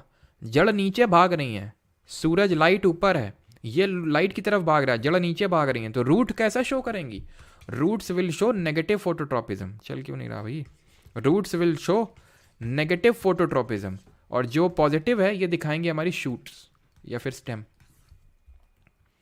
जियोट्रोपिज्म, ग्रेविटी के रेस्पॉन्स पे जो मूवमेंट होता है उसको हम बोलते हैं जियोट्रोपिज्म। तो ऑब्वियस बहुत आसान है गेस करना भाई, ये ग्रेविटी नीचे की तरफ बुला रही है, आ जाओ सब लोग नीचे आ जाओ, हमारे पास आ जाओ। रूट बोल दे आ रहे हैं, नीचे ही तो आ रहे हैं, काहे मरे जा रहे हो। ठीक है, तो इसको बोलते हैं पॉजिटिव जियोट्रोपिज्म। शूट अगेंस्ट चलती, इसके शूट अगेंस्ट चलती तो negative geotropism. And response to chemicals is called as chemotropism. अब ये पॉलन वगैरह भी आपको समझ आएगा नहीं क्योंकि पढ़े नहीं है, तो इसलिए अभी आप इसको मत समझो, बस इतना समझ लो, अगर केमिकल के तरफ मूवमेंट हो रहा है तो पॉजिटिव कीमोट्रोपिज्म, अगेंस्ट हो रहा है तो negative chemotropism, because pollen ovules अभी मैंने आपको पढ़ाया नहीं है। ठीक है, चलिए भाई, तो लेक्चर होता है ख़त्म। अब कर लेते हैं कुछ थोड़े बहुत क्वेश्चंस और उसके बाद छुट्टी।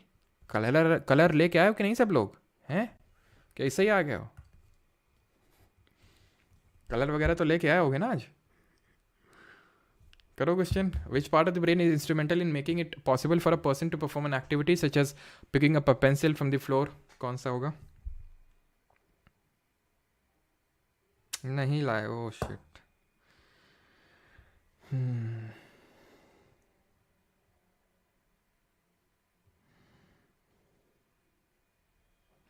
डली तो हैं शिवम जी आईआरएस की सारी ऑडियो। मंडे ऑफ है ना सर, हाँ मंडे तो ऑफ रहेगा, बाकी करना है तो कर सकते हो अगर बोलो तो। करंट अफेयर्स 6 मंथ्स का इनेबल कर दो, अच्छा देखते हैं।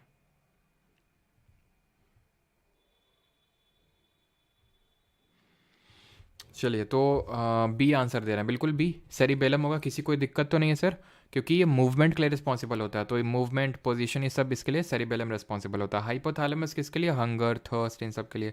सेरेब्रम मेमोरी एंड क्रेनियम ये तो हमारी वो होती है ना, अरे बोन्स, क्रेनियल बोन्स और फेशियल बोन्स। क्रेनियल 8 होती हैं, फेशियल 14 होती हैं। विच part of the human brain is responsible for walking in a straight line. सीधे स्ट्रेट लाइन में तुम, अगर मैंने बोला चलो और तुम नहीं चल पाए, इसका मतलब है कि तुम चढ़ा के आए हो, मतलब तुम्हारा सेरिबेलम अफेक्टेड है। पॉन्स क्या करता है, कनेक्ट करता है किसको, ब्रेन से स्पाइनल कॉर्ड को कनेक्ट करने का काम होता है पॉन्स जी का, ये कनेक्ट करते हैं। सेरिब्रम मेमोरी के लिए रिस्पॉन्सिबल होते हैं हमारे। एंड अगर हम बात करें मेडुला तो वो ANS, automatic nervous system, heart beat, respiration, digestion, इसको कंट्रोल करता है। The sensation of feeling full is because of the centre associated with the hunger which is in a separate part of the. तो hunger, thirst, ये सब कौन associated होता है sir, ये होता है हमारा हाइपोथैलेमस। हाइपोथैलेमस कहाँ पे आता है, फोर ब्रेन में आता है। 3 पार्ट होते हैं, cerebrum, hypothalamus and thalamus. Thalamus pain sensation इसके लिए रिस्पॉन्सिबल होता है। हिंड जो मिड ब्रेन होता है वो सबसे छोटा पार्ट ऑफ द ब्रेन होता है, बिकॉज सबसे बड़ा फोर ब्रेन, देन पीछे वाला, देन बीच वाला। तो जो मिड वाला होता है दैट इज़ बीच वाला, तो वो हमारा पीपल का साइज कंट्रोल करता है एंड विजनरी और ऑडिटरी चीज़ों को कंट्रोल करता है। Our brain mainly depends on which of the following foods. किस फूड पे डिपेंड करता है, तो मैंने आपको बताया था कि जितना भी 20% हमारा ग्लूकोज है वो यही लेता है। ठीक है रविंद्र कुमार 100 जी, 6 मंथ का इनेबल कर देंगे। एक्चुअली होता ही है ना 6 मंथ का, जैसे मान लो कि कुछ चेंज करना है, ठीक है, 6 महीने बाद। अब जैसे मान लो आपने 6 महीने का सब्सक्रिप्शन ले लिया, अब मुझे फ़ीस घटानी बढ़ानी है तो फिर आप लोग वो बोलोगे ना, हमने तो ले लिया 6 महीने का, अब हम क्या करें, तो वो थोड़ा सा हो जाता है, इसलिए चलो नहीं होगा तो कर देंगे। Our brain depends switch food, तो आंसर होगा ग्लूकोज चाहिए इसको, तो एनर्जी देते रहा करिए, लेकिन वो बताने की तुम्हें ज़रूरत है नहीं, वो तो तुम देते रहते होगे continuously. Not the part of in brain, पानी नहीं पीते होगे तुम लोग, है ना, पानी नहीं पीते होगे, डीप ब्रीथ नहीं करते होगे, पियो। Not a part of the hind brain, तो पॉन्स, मेडुला, सेरेबेलम, हाइपोथैलेमस। तो अगर हम बात करें तो यहाँ पे not a part of hind, पीछे का, तो जो हमारा हाइपोथैलेमस होता है ये फोर ब्रेन का पार्ट होता है, which is responsible again for regulating the inner body temperature, hunger, thirst. करिए सर क्वेश्चन को, सर ये ब्रेन की डिजीज से क्वेश्चन है, which of the following is a degenerated disorder of the brain and one of the several conditions that cause dementia, a progressive decline of mental functioning, sorry function resulting in the memory loss and confusion. बताइए, schizophrenia, Alzheimer's disease, amnesia, या फिर concussion. तो इसका answer होगा schizophrenia, option number B, sorry option number A. ये एक तरह का जनरेटिव डिसऑर्डर है जिसकी वजह से लोगों को डिमेंशिया हो जाता है। डिमेंशिया एक तरह का लॉस ऑफ मेमोरी है, अमनीशिया भी लॉस ऑफ मेमोरी है, but dementia is a bigger term, मतलब इन द सेंस कि इसमें लॉस ऑफ मेमोरी नहीं सिर्फ होता है, बल्कि चीज़ें याद रख पाना और भी तरह के उसी से चीज़ें एसोसिएटेड, मतलब और थोड़े ज़्यादा डिसऑर्डर्स होते हैं डिमेंशिया में एज़ कम्पेयर टू अमनीशिया। तो dementia is a bigger term. तो डिमेंशिया जो है जनरेटिव डिसऑर्डर जिसके से डिमेंशिया होता है, दैट इज कॉल्ड स्किज़ोफ्रेनिया।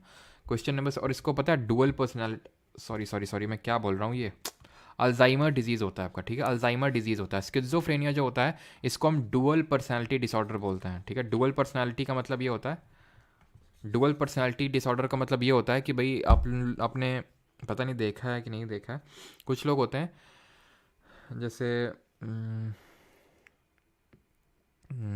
चलो मैं आपको एग्जांपल, जैसे कुछ लोग होते हैं कि कभी एकदम से कुछ रिएक्ट करेंगे, बहुत खुश होंगे, कभी एकदम से दुखी हो जाएंगे, कभी बहुत खुश, कभी एकदम, मान लो तुम्हारे साथ अपरिचित मूवी देखी तुम लोगों ने, अपरिचित, उसको बंदे को स्किज़ोफ्रेनिया था उस मूवी में, कि मतलब एकदम से खुश एकदम से दुखी, उसको बोलते हैं, ठीक है, अल्जाइमर डिसीज का सही आंसर होगा option number B.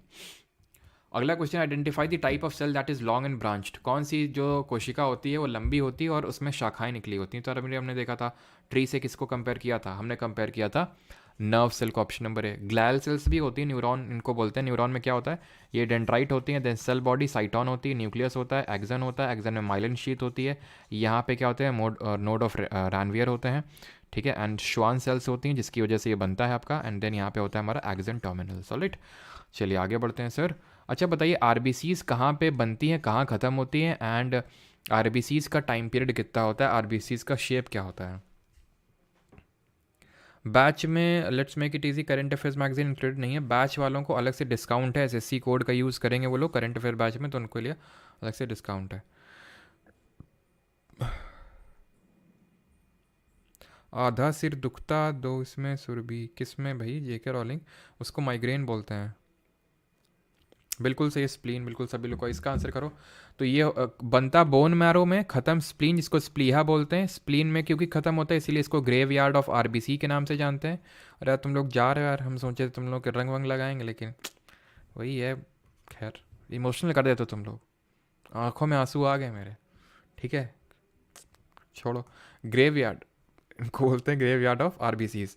And RBCs की अगर बात करें तो बाई कॉनकेव शेप होता है, फिर डिस्क टाइप का शेप होता है, एंड लाइफ स्पैन की बात करें रफली 120 डेज़ का इसका लाइफ स्पैन होता है, ठीक है। और डब्ल्यू बी सीज का होता है 20 से 30 दिन का, और सबसे ज़्यादा होती हैं R B Cs, W B Cs और प्लेटलेट्स में। Dendrites and axons are which part of the cell, तो ये होते हैं न्यूरॉन के। नेफ्रॉन किडनी का बेसिक यूनिट होता है, वो हम पढ़ेंगे वहाँ पे।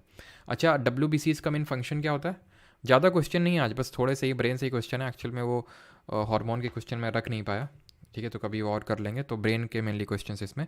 Hypothalamus, a small region of the dash, plays a crucial role in many important function of the body. तो हाइपोथैलेमस किसका पार्ट है, आसान सा क्वेश्चन है, ब्रेन।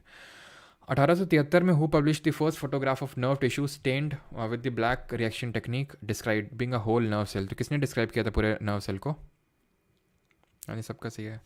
सी जे के लिए करंट अफेयर कराऊंगे भाई, अभिषेक जी कराएंगे, अभी उसके लिए करवाएंगे सी पी और जे के लिए कॉमन करवाएंगे। वैसे सी पी और जे के लिए अलग अलग लेक्चर्स होंगे, पॉलिटी, ज्योग्राफी, हिस्ट्री इनके, बट जो लोग बैच में उनका रिवीजन आप लोगों का इससे होना है। देखो जो लोग सीजल की प्रिपरेशन कर रहे हैं, तो अभी मैं अप्रैल के महीने में सीपीओ वालों को टारगेट करते हुए पॉलिटी के जो क्वेश्चन सीपीओ में पूछे गए हैं, ज्योग्राफी, हिस्ट्री, स्टैटिक्स, साइंस, इनके करवाऊंगा, ठीक है।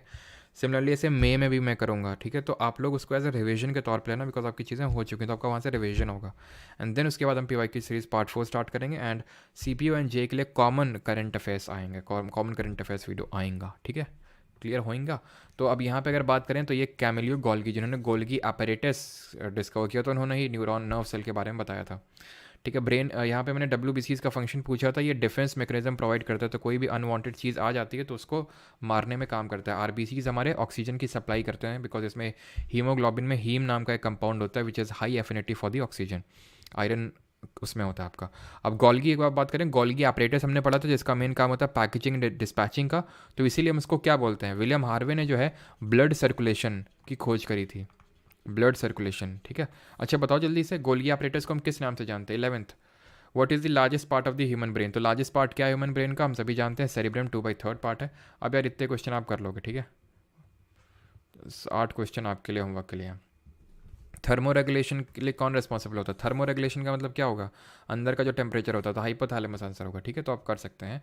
एंड बाकी उसको बोलते हैं हम post office of the cell, Golgi apparatus को, राइट। चलिए, थैंक यू टू ऑल। ख़त्म होता है हमारा लेक्चर। भूमिका गुप्ता सही है, पोस्ट ऑफिस अंकिता साहू, सुबोजीत नस्कर सही है, कोमल मयंक। डिस्काउंट कब तक रहेगा? प्रदीप्ता प्रदीप्ता यार कोशिश है कि अगले 2 दिन तक तो रहे, लेकिन पता नहीं, ठीक है। होली के बाद तो नहीं रहेगा, ऑब्वियस है। केमिस्ट्री करवाएंगे आप? अरे क्यों नहीं करवाएंगे यार, हैं?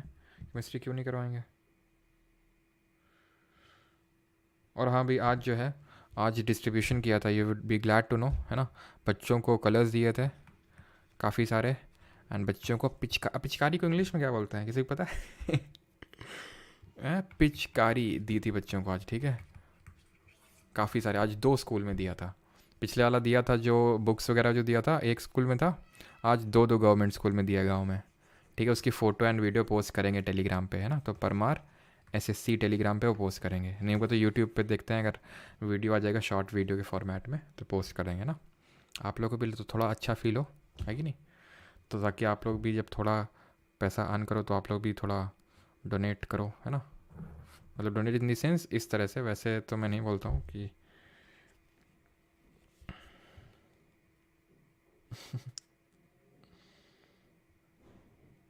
वाटर गन बोलते हैं, आए हाय। गन के शेप में ही थी वो पिचकारी, एकदम गन के शेप में, जब डालूंगा ना तो देखना, गन के शेप में ही थी वो एकदम, सच में वाटर गन थी वो। सर भांग पियोगे? क्यों नहीं बेटा, हिटलर के दामाद, पहले आओ तुमको हैं, चप्पल चप्पल तुमको मारेंगे, उसके बाद तुमको भांग पिलाएंगे। भांग पी के कौन सा पार्ट डिस्टर्ब होगा जरा बताओ ब्रेन का, भांग पी के?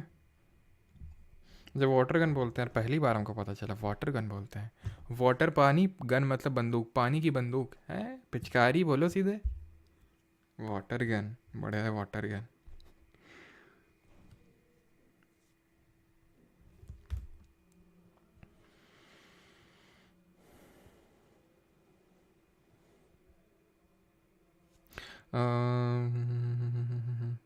कोलैप्स अर्थक्वेक क्या होते हैं सर? एक मॉक में आया था, कोलैप्स अर्थक्वेक होते हैं जैसे माइनिंग वगैरह होती है ना, माइनिंग वगैरह या फिर करते वक्त, तो अंडरग्राउंड माइंस में जब छोटा सा एक अर्थक्वेक आता है, क्योंकि ब्लास्टिंग किया था, मैंने आपको 2 तरह के अर्थक्वेक पढ़ाए थे, natural and artificial, that is man made. तो मैन मेड या फिर एंथ्रोपोजेनिक, एंथ्रोपोजेनिक का मतलब होता है मैन मेड, ठीक है, एंथ्रोपोजेनिक।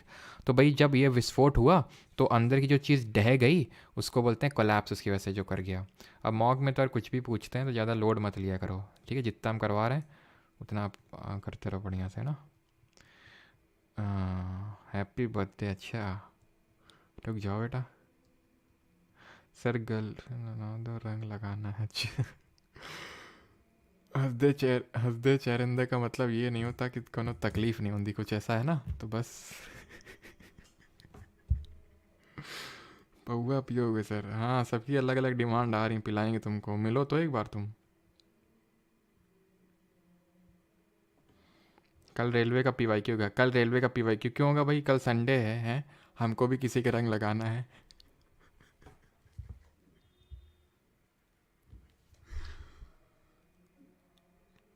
मतलब एक स्टूडेंट कुछ बुलाएं तो नहीं गई। हाँ जी। मैगज़ीन का कोड एसएससी है, जो लोग बैच में हैं तो एसएससी कोड का यूज़ कर सकते हैं।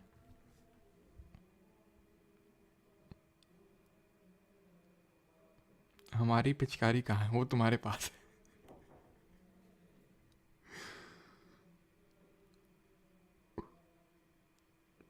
सर फेज 12 का करंट अफेयर वो कॉमन ही होगा, अतूफ़ा मलिक कॉमन ही होगा सब में ना।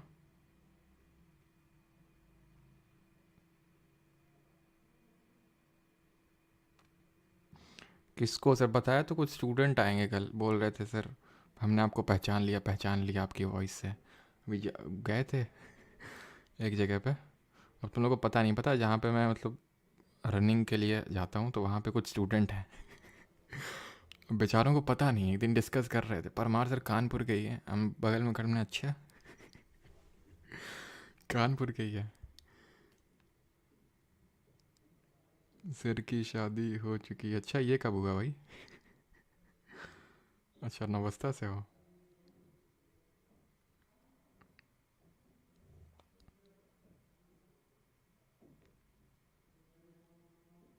सर जे हाँ जे की क्लास भी होगी जूनियर इंजीनियर की।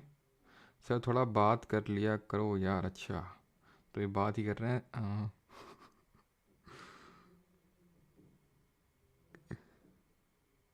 सर ये धोखा हो गया।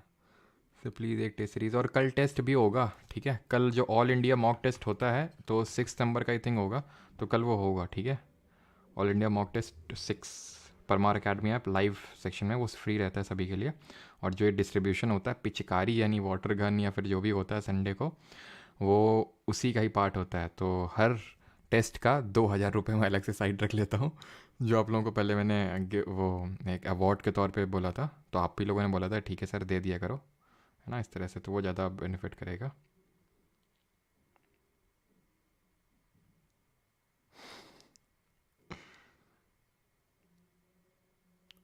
अब तुम लोग आ जाओ अगर आ सकते हो तो, होली खेलते हैं फिर।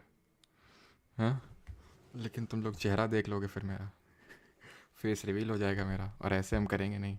कुछ कुछ तो मतलब होना चाहिए ना, कि भाई कुछ इसका फ़ायदा भी तो होना चाहिए कि नहीं, बताओ।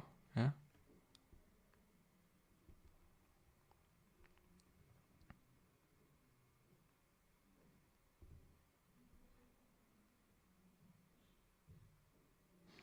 हाँ सिलेक्शन के बाद तो सबको भी होता है, जो लोग सिलेक्शन ले चुके हैं उनको तो फेस रिवील किया गया है, वो आप उनसे पूछ सकते हो अगर आपके कोई कांटेक्ट में हो तो।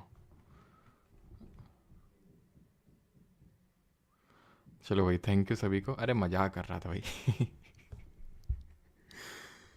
हम्म, कल दबा के सोएंगे एकदम, हमारे कानपुर यार लैंग्वेज में बोले तो कल लपक के सोएंगे एकदम। लपक कपक के नहीं यार, कल थोड़ा काम है ठीक है। चलो तो थैंक यू सभी को, मिलते हैं ट्यूसडे को अभी ठीक है। ट्यूसडे को मिलेंगे, मंडे कल तो संडे है, और ट्यूसडे आज क्लास इसलिए थे बिकॉज मंडे को क्लास हुई नहीं थी, एंड मंडे को होली है, तो हैप्पी होली सभी को। होली ठीक है। अब शायरी वारी आती नहीं, मन तो करता है अंदर से बोलने को लेकिन आती नहीं है, फिर ऐसा डर लगता है कि कहीं बीच में अगर एकदम वो कर गया तो फिर बेइज्जती अलग से हो जाएगी, इसीलिए शायरी हम मारते नहीं ज़्यादा ठीक है। तो हैप्पी होली बस आपके लिए, है ना। Thank you.